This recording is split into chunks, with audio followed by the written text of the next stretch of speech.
Good evening. My name is Alexander Hagan, and I'm the CEO of a small, medium-sized tech company in Silicon Valley. I was trained in the scientific message as a research engineer in telecommunications. I filed several patents. I've also been a journalist, and I'm reporting to you tonight about the actual situation in Libya as I understand it. I have no particular agenda. I believe the Western media is extremely biased. I also believe that the loyalists, the supporters of Gadaffi and the Jamahiriya, have biases. I think everybody has biases, and I try to suppress my own. So I hope that I can give you the accurate picture from my remote city of San Francisco area. So the question is, has Gadaffi been broken, and have his supporters largely given up, except a few desperate fighters in a few strongholds which are crumbling? And I would say it's not as simple as that. I was so overwhelmed by the reporting that I felt that it really was the end of the game.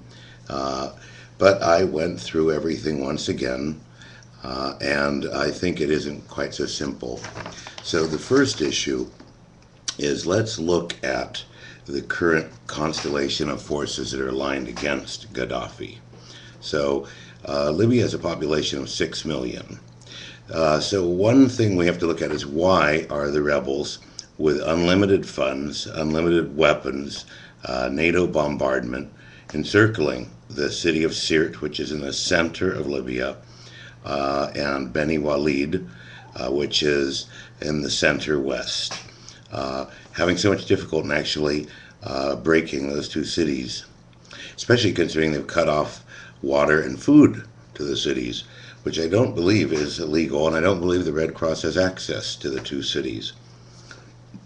Some people say it's because the rebels were formed out of volunteers and don't have military discipline, which is certainly true.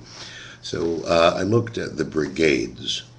There's the Obaida ibn Jarrah Brigade, a radical Islamist militia allegedly implicated in the assassination of National Liberation Army commander Abdul Yunus. Then there's the Okba ibn Nafi Brigade, another radical Islamist militia implicated in the detention of him. Then there is the Omar Mukhtar Brigade, which comprises, at last count, 200 men. The first two brigades, let's say they're 500 men each.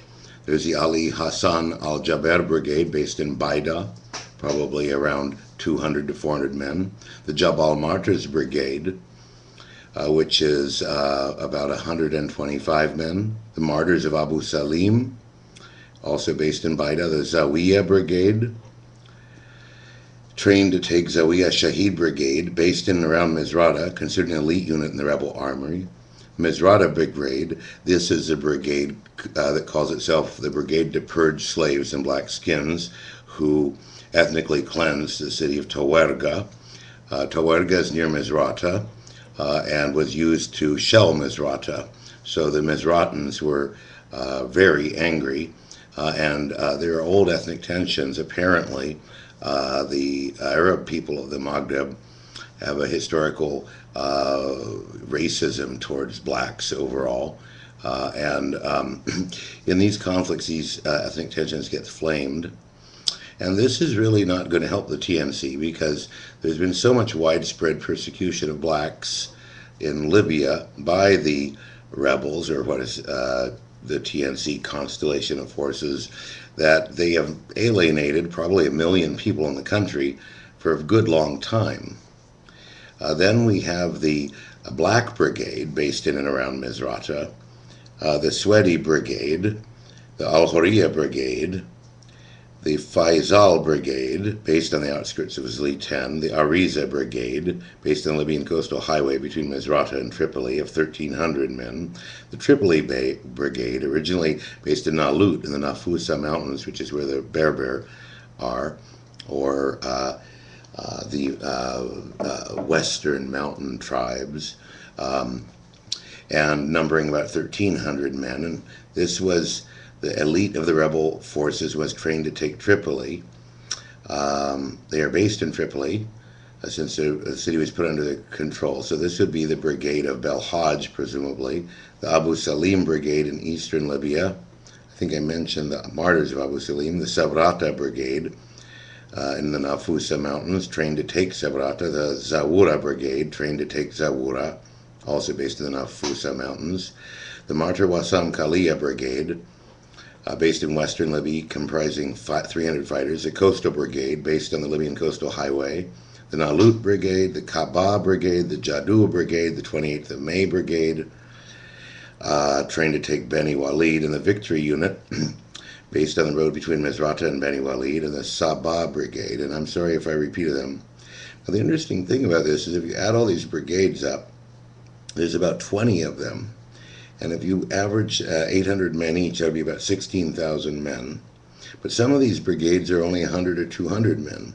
So this might account for one of the reasons they're having difficulty. The original Libyan army, along with volunteers, was probably around 30,000 men.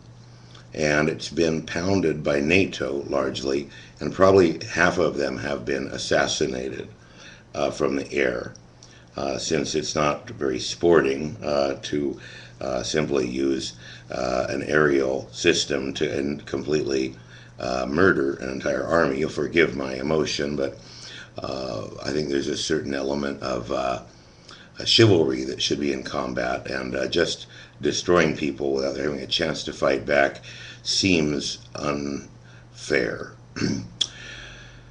And now, when you get into these brigades and you look at this, you see that there's a terrible fractioning of the people involved in the quote-unquote New Libya under the TNC.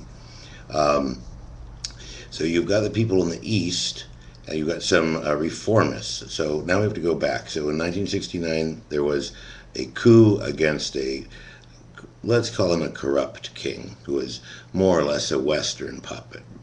And it was a very popular coup. They did a very good job for the first 6 years. It was 12 officers. Gadaffi was the leader. And then 6 of them broke off around 75. Gadaffi developed progressively more and more elaborate political theories.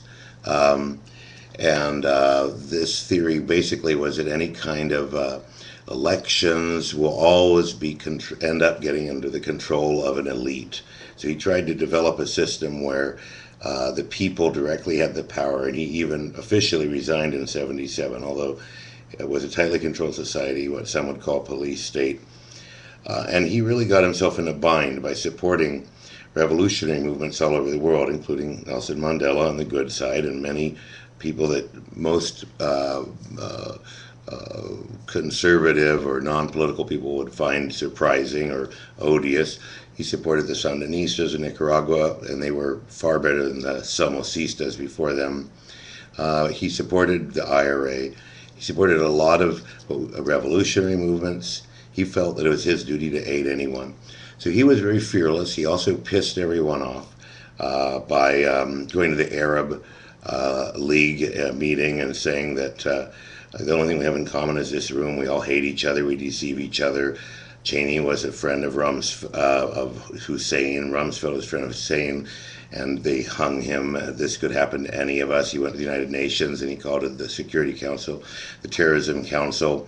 He went to Italy and showed the pictures on his uniform of all of the martyrs of Libya, because Italy killed a third of all Libyans under fascism. So he was not afraid to tell people what he thought. He earned himself a lot of enemies. A lot of powerful and arrogant people began to hate him. He insulted everyone freely. And this was probably not a very wise policy. Reagan bombed him in 85, and ever since then they've had difficulties growing their economy and country because of the alienation of the West. In 2003, he made a rapprochement with the West after this long, long embargo, and that's when corruption really started occurring, because the West ordered them to liberalize, allow businesses, sell off state assets, allow unemployment. They had enough oil revenue, and they invested it wisely enough that they really didn't have poverty in that country. And the guy who was implicated in a lot of this corruption ran the agency, one of the primary agencies that was most corrupt in Libya, supposedly, is the very head of the TNC, Jibril. Whereas this guy Jalil, if I'm pronouncing his name correctly, is a fairly widely respected jurist who is sort of a second figure. The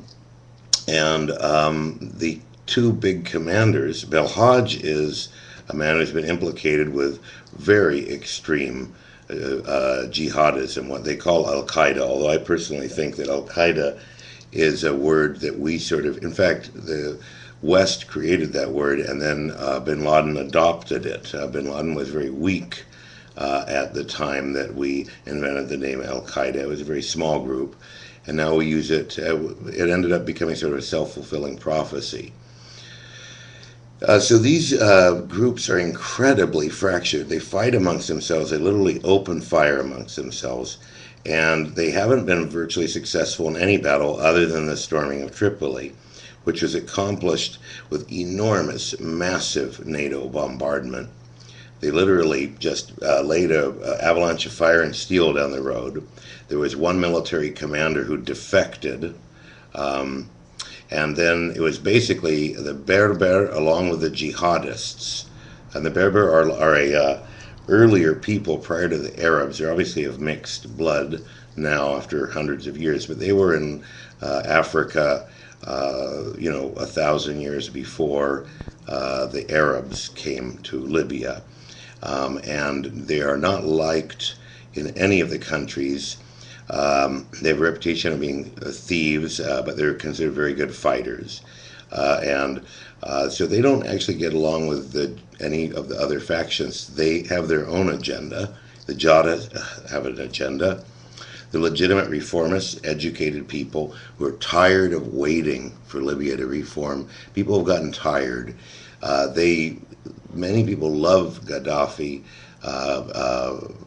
or did love him, love what the revolution did for Libya, but they're just tired of waiting. They've been waiting since 1985 for things to move forward. 1985, 95.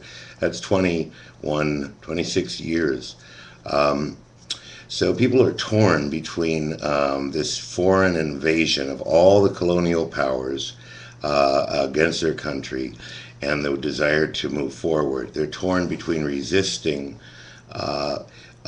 these sort of mendacious, lying aspects of this. Ron Paul and Dennis Kucinich both say it was the CIA who fomented and organized and orchestrated this rebellion. I consider them the two most honest men in our Congress, so we have to take them credibly. So the whole thing is very complicated. And so in terms of support of the loyalists, Beni Walid, which is a mountain fortress, is the core home city of 1/6 of the Libyans, of the Warfala. Now, a lot of Libyans don't like to be called tribal. They think they've moved beyond that. They don't want to look at their society tribally. So there are many people who are in the quote-unquote Warfala tribe who really consider themselves first residents of Tripoli or cosmopolitan people. But from a tribal point of view, this defense of Bani Walid and the terrible forces against it, the NATO bombardment, and apparently special forces on the ground, is going to mean that a lot of Warfala are not going to be too happy about any of the forces that are in the TNC constellation. And in Sirte, you have the Gadaffi, which is a tribe of Gadaffi, and they're afraid they'll be massacred to the man. The people there have no feeling that they will be treated well, so they'll probably fight to the death.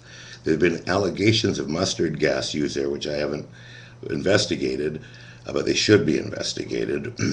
The city has had apartment buildings leveled by NATO. There's no question about that. Civilian infrastructure. Many people have died there that are non-fighters, hundreds if not thousands. So you've got a permanent enemy there of the allies of Sarkozy, Cameron, and Obama. So you've got a lot of people in Libya that are not happy. Probably a third of the Tripolitanians are pretty angry. So the question is, will people just accept the new regime and get on with their lives, or will they